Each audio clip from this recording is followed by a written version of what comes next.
some people in this industry, guys, they say things like, well, I don't care about crypto, or I don't care about Web3.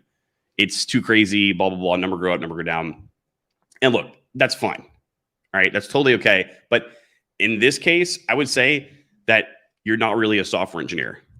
And I don't mean that facetiously, and I'm not trying to be mean about it, but I mean it, because part of being a software engineer is like you have to take an inaugural oath, a vow, an internal vow to forever be learning. And the industry changes and moves so fast, guys, that what is JavaScript today could just be pink, purple, polka dotted script tomorrow.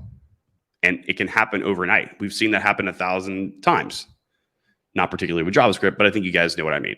And I would say that if this is the case for you, if you are one of those people, then you're no different from the same type of people who back in 2006 were saying things like, well, I don't care about mobile development. And that was back when the iPhone came out. And think about all you would have missed out on if you were back then and you're like, I don't care about Web 2. I'm just going to go ahead and just ignore that. You would have lost out. And the thing is that this industry, Web 3, has been and it's going to continue to grow regardless of the world's current situation. And we all know, guys, that the current situation is actually making this even more promising because of the nature of Web 3, because of what it is and what it does. But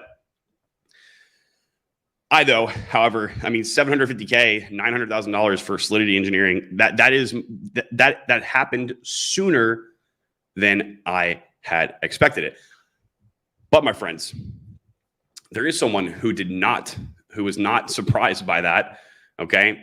And if you guys take a look at this tweet right here, this is a man named Peter Levels, and he's a founder of Nomad List. He apparently was not surprised at all by this. And Peter states in his tweets that regardless if you like it or not, Web3 is easily going to 2x to 5x what Silicon Valley pays.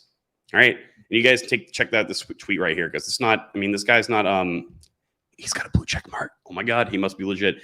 This guy's he's not here to screw around, right?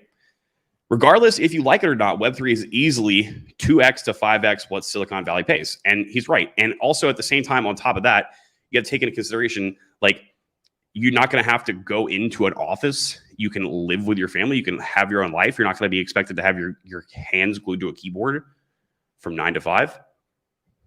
Pretty good, right? I mean, we're talking about great things about these FAANG companies, and it is indeed a feat to be able to be working in one of those places. In fact, that's probably the largest resume check mark in current history you can have, to say that you worked at a place like Apple or Microsoft or Amazon, right? And now it's still a thing and has been from our past and probably will be for a while. But the downside is that these companies, guys, they're highly selective in their process of employment. You guys in DD, y'all know that. It's much easier, not a lot easier. Well, maybe it is a lot easier, but it's much easier to get a job at a FAANG company if you probably know somebody who's already worked there. Doesn't mean that it's going to automatically get a job for you, but I think you guys know what I'm saying, all right? So it's not like everyone who can code or who works in IT can get those jobs. But my friends, the good news for you all is that for Solidity to be a senior Solidity engineer, like we were talking about in the beginning of the stream, it doesn't matter so much about years of experience. It's like it would at companies like Facebook, Apple, Amazon, Microsoft, Google, right? And I'll quote some information to prove that to you guys, even though that's what I've been telling to my clients in DD for the longest time. Frank Castle, you got to be kidding me! 750K? Nope, 900K, bro. We just saw one for 900K. It's absurd, right? There's a reason for that too. This is like groundbreaking technology that like they don't teach in schools. I mean, I do. My school teaches it, guys, but and you can't go take a college course about this. Not like people even want to take college courses anyway, and very few people know how to do it. And on top of that, you're dealing with programming dealing with people's personal finances, billions of dollars. If something goes wrong, you're going to want to have someone who you don't want things to go wrong. All right. You want to have someone who can do it good. Chris Soto says, just thinking of all the simple mobile games that made money. Yeah, like Flappy Bird, dude. The dude who, like, the guy who made Flappy Bird, I mean, he cashed out on like millions, and he's still making like X amount per day. And we're long past Flappy Bird, guys, or any one of those games.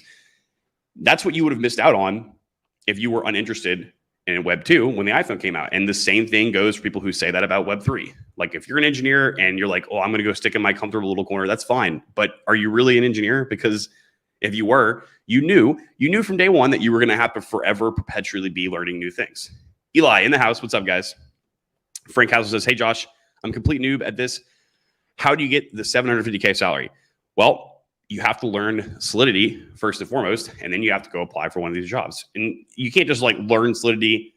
Well, okay.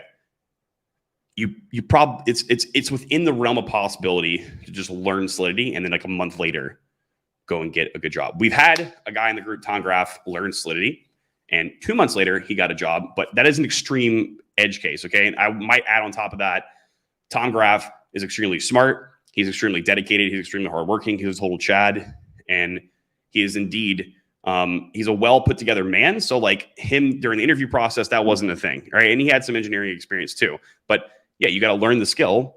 You have to be able to build things in it to prove that you learn the skill, and then you got to go after the jobs, man.